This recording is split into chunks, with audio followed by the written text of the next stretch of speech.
What is up, YouTube? My name is Tres Des. Welcome to the channel. Today we're going to be going over the top UFC fighters who I think have that dog in them. Now, I'm going to be going over active guys who have pretty badass performances or just been overall pretty cool to watch and been very entertaining. Now, I don't want to keep you guys staring at the current BMF or the guy with the most tism, arguably in the UFC, for too long. So, without further ado, let's get started. Representing the victim weights, we got Manel Kopp.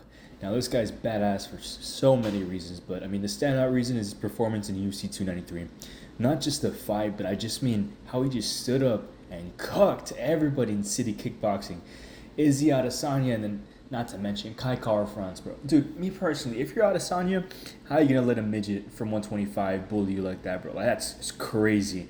He's just violating everybody, bro. And as you can see in the picture, dude, like, it's just funny looking at Tuivasa just there in the middle. He's just like, what the fuck is going on, dude? The press conference was badass, dude. He made Sean Strickland take a backseat in his own press conference. That's just freaking crazy, man.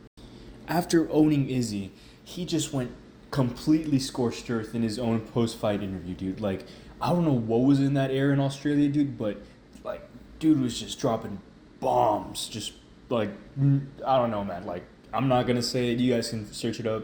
I'm sure you'll be able to find it pretty easily, but that goes. If you guys want to see like the context of this image, I mean, Manel Kopp and Yoel Romero, they both got like pretty similar opinions on like the rainbow people. If you know, you know, man. I'm not gonna elaborate. It's just these two dudes. I don't know what it is with the LGBT people, but like, dude, I don't know, man. They're just dogs. Up next, we got the future of the heavyweights, Tom Aspinall.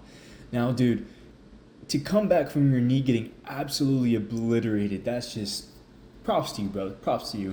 And then he just goes to KO that freaking, I don't know who that random was at the O2 Arena, but just to come back from that, and then he tries to set something up with Cyril Gahn. Of course, the French guy says like, nah, I do not want to fight. I just tapped out to John Jones in 40 seconds. Like, dude, of course he doesn't want to fight. So what does Tom Aspinall do? He bides his time. He's like, fuck, like, I really want the title, but I don't think it's going to be possible yet. So he just gets a lucky break. The UFC calls him saying, hey, John Jones, he just tore his freaking pec because of some PD. I mean, he just tore his pec in practice. That's so crazy, man. So, anyways, you want to fight this Russian that has a 6-fight knockout streak? And then Tom Aspinall's like, I'll think about it. But yeah, sign me up for it, Dana. Might as well oil yourself up while you're at it. His performance in New York City is just amazing. Everybody was picking this man to win against Sergey Pavlovich by wrestle fucking him. You would not find anyone on YouTube saying, I think Tom does it on the feet. No one was picking him because rightfully so. Sergey's a monster on the feet. He's been on a 6-fight knockout streak. There's nobody picked him to win by knocking Sergey out. And he didn't just knock him out. He ate a clean punch on the chin. Like, I don't know what it is. We all make fun of British cuisine, man. I think we gotta like look at it again, because whatever they're eating, bro, at least whatever these heavyweights are eating, bro, like, I think we gotta look at it because it just gives you a better chin. But that just goes to show how much of a dog Tom Aspinall is. With 2 weeks short notice to show up, save the card, but hey, to save the card. Let's be honest. But to save the card like that and just win the belt, amazing stuff. Another dog in the victimweight division is Muhammad Mokaev. Now, dude, I don't know how you don't tap from this. Like, you might think like, oh, like, it's a shitty drawing. Like, I fucked up the proportions. No, dude, that is exactly how it looks like in the picture of the reference that I got. Like, it's crazy. How do you not tap to that? I don't know. But all I know is, dude got up after this.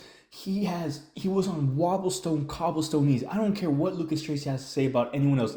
Textbook definition. This is what it is. He was hobbling over to him, the other guy, and he still tapped him out. How are you gonna do that, bro? How are you gonna let that happen to you? Fact of the matter is, it just goes to show that when you come from Dagestan, bro, you're just built different, bro. Like, you could have no arms, no legs, and you could still come out like winning off of a buggy choke, dude. Like, I don't know what Dagestan has right now, dude, but their guys are just they're just demolishing everybody. No division is safe, and not even the amputee divisions, bro. Like, at this point, Mokaev is probably gonna like have another Tony Ferguson armbar moment, and it's just inevitable at this point. This dude will never tap to anything that's not like a blood choke or something. Next up, we got one of the greatest pound-for-pound athletes of our time, Alex Volkanovski. This guy, dude, We all us Charles Oliveira bros, dude, we were in shambles when that cut came up. I don't know what Chael Sonnen's on. Like, dude hates Oliveira, but whatever. That's a side tangent. Basically, Dana calls up Volk and he's like, dude, our card is fucked, man. Like, do you want another crack at Islam? And this bloke, this motherfucker says, all right, yeah, I'll do it. I'll do it straight up off the couch. Just give me 2 weeks. Shit, that's all I got. Let's do it. And there's no other, like, this guy literally saved the card. Not only that, he just proved what a dog he is by just even accepting it. Because there's no lightweight right now accepting a fight against Makhachev in 2 weeks' notice. No other lightweight is doing that. But they had to literally call someone from the 45-pound division, 10 pounds below, to make this fight happen. And it's just crazy to think that this guy did it. The absolute madman. Absolute dog move to accept that fight in such short notice against Islam. But, dude, that fight was just sad. That whole card was kind of mid, to be honest. It was set up to be one of the greatest cards of the year. And it just fell completely fat with all the injuries, all the pullouts, and just the anticlimactic fights. I mean, all the nut shots. Dude, Johnny Walker got heamed, and it was weird. It just sucked. And it was really sad to see Volk just kind of get head kicked like that. He didn't even get anything going. And me personally, I don't think he's gonna fight Islam again. I think he probably lost all his opportunities. Maybe if he goes on another tear on 45, they'll consider giving him another shot, but I'm not sure right now, dude. The division's too in a log jam, and it just sucks that an absolute dog like Volk is just gonna go. He's probably gonna be on a downfall right now, dude. We're probably gonna witness his downfall. I sure hope we don't, but we're just gonna say our prayers to Volk, dude, because he's an absolute dog and he doesn't deserve anything other than the best. For our last pick, you guys knew this was coming. 3 short notice fights in a row, honestly, looking back at it. We got Sean Strickland. Again, UFC 293. Just incredible what this guy did. Nobody gave him a chance. And I really do mean nobody. And I mean, looking back, it's just insane how much we wrote him off. Dude, MMA is a crazy sport. In my opinion, anyone can beat anyone. It's just, and it's not really like who's better. It's just who shows up that night. It just shows to show with this matchup how Izzy got completely dog walked and dominated by Strickland the entire night. It was crazy. Strickland turned the crowd against Izzy in Australia, bro. Like that, how is that even possible? Tell me how that's possible. I don't know, dude. Strickland did it. Here's the fucking thing, guys. The Chinaman, he ain't got shit on me. I'm gonna go in there and fuck his shit up, and I'm gonna be UFC champ. I don't even fucking care about the belt anymore. Dude, Strickland's a fucking dog, bro. There are more dogs out in the UFC, but these are just the guys that I think deserve to be mentioned because they had some really standout performances last year. And I'm just hoping that next year or this year, we're going to see more of that shit because it's always badass to see. But yeah, guys, if you guys think I missed anyone, you guys think I didn't shout out any other dogs, let me know in the comments.